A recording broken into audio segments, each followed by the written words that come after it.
Hello, everybody. I decided to make a new episodic show for my political point of view. Not necessarily the endpoint politics. I think people have a certain idea about that, but about my political philosophy and how it works. And this is, I mentioned it before, it's progressive libertarianism. Now, I don't know anybody else that has this philosophy. This is a name for the philosophy I have. And it does, I think, relate very well to good technical definitions of progressive and libertarian, recognizable technical ideas of what those concepts are.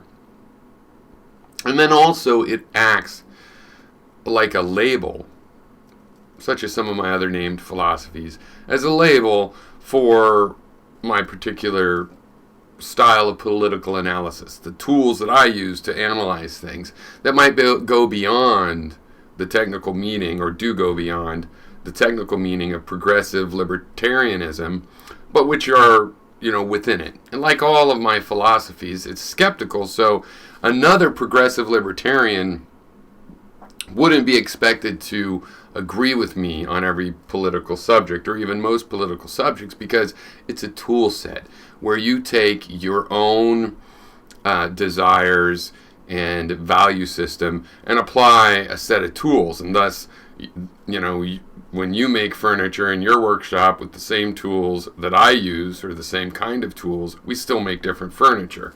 You don't necessarily, my political position might be, we should build a park in downtown.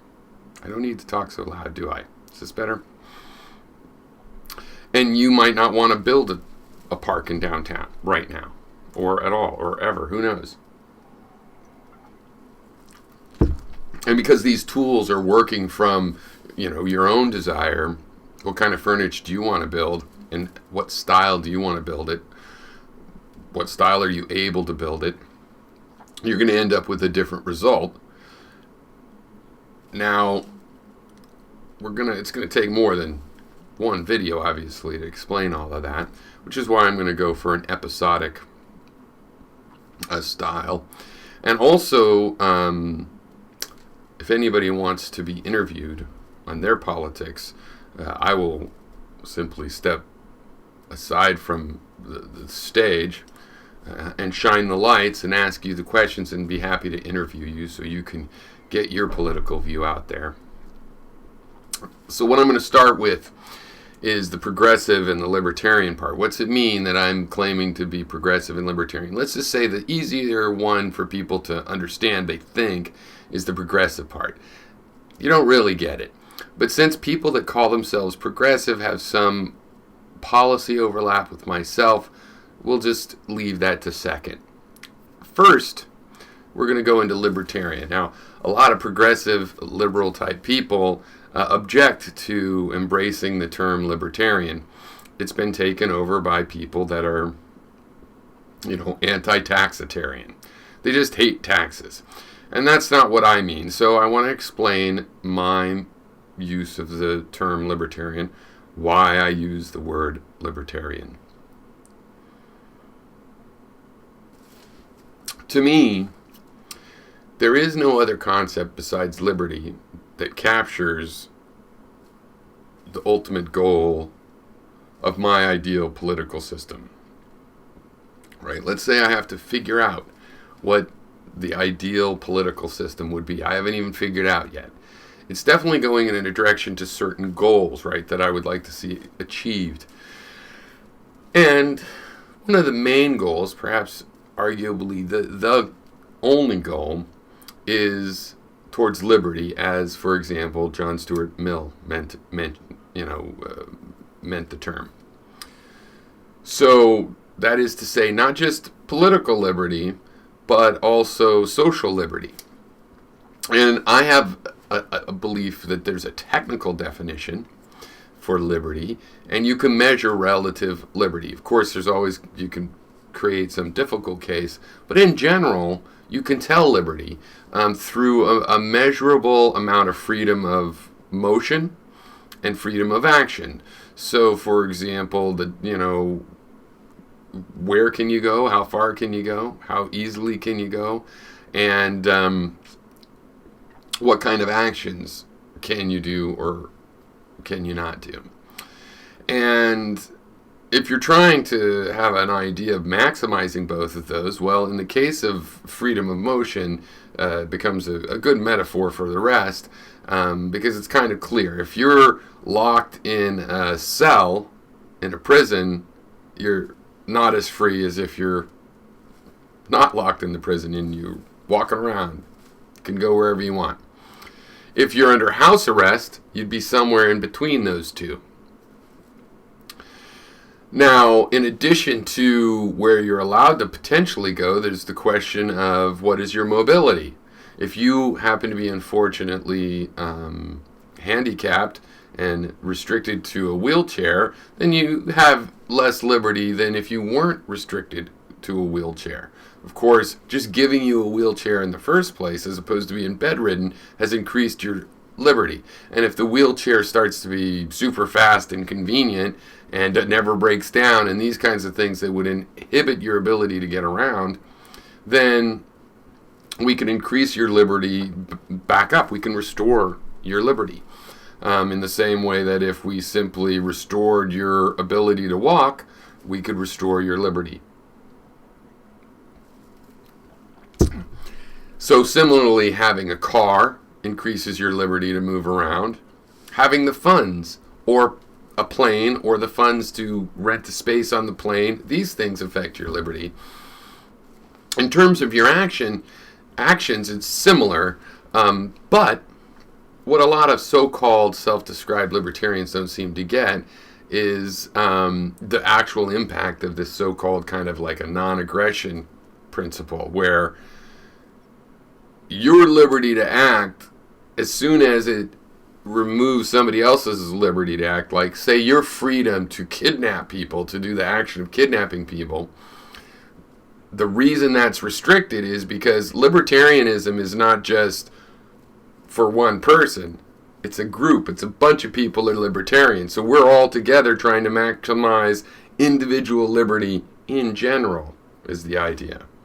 Right? Not just for one person, the king or something, or the selected one, but for everybody. So for the individual's liberty to be maximized, then one person can't, have more liberty than they need at the expense of another person.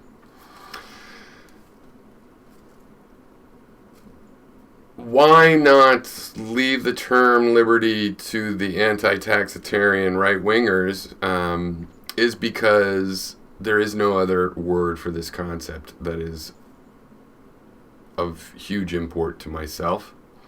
There's a tradition in this country, and rhetorically it's ridiculous to leave the idea of liberty to the right wing, to Republicans who want to restrict all kinds of liberties, always have been.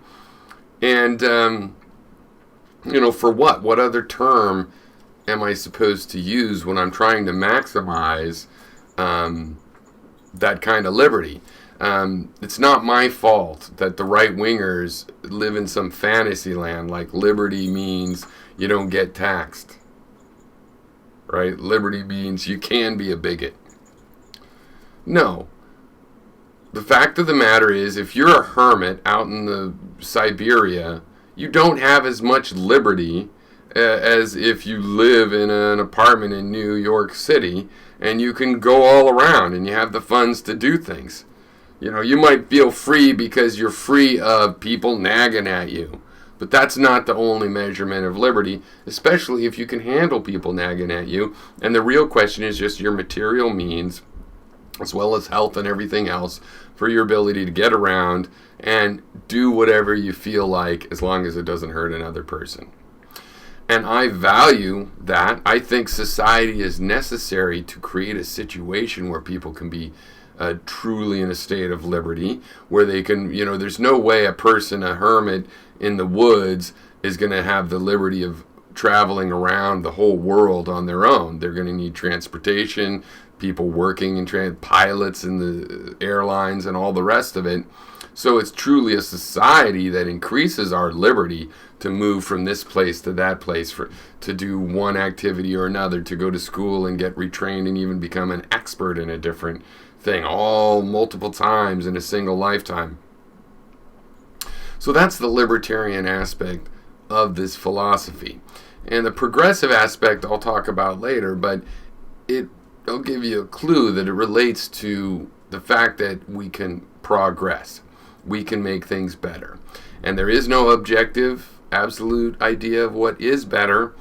We have to discuss that. It's similar to my analysis of morality, where people often misunderstand morality as like something to protect the weak. No, it's for someone that has the power to make a decision and wants to make the decision right.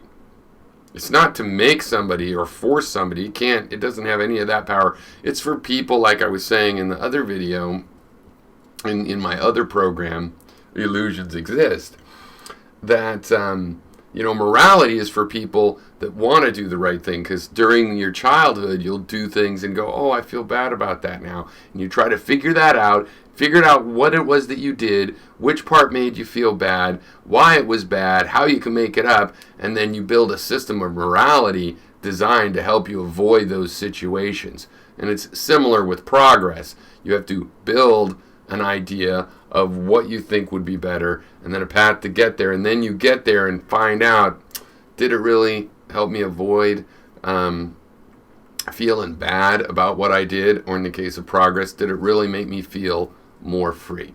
Did it make me feel that other people were having their freedom maximized, and so on?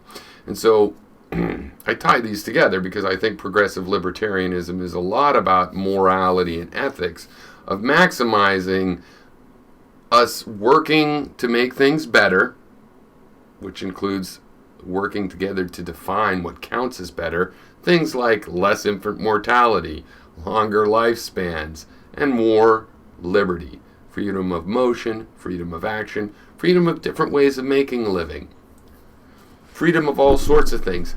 It opens up a discussion. What is progress, and what kind of liberties do we want, and which ones don't violate this principle of non-aggression and non-oppression? So there you go. That's episode 1.0. Season 1, episode 0.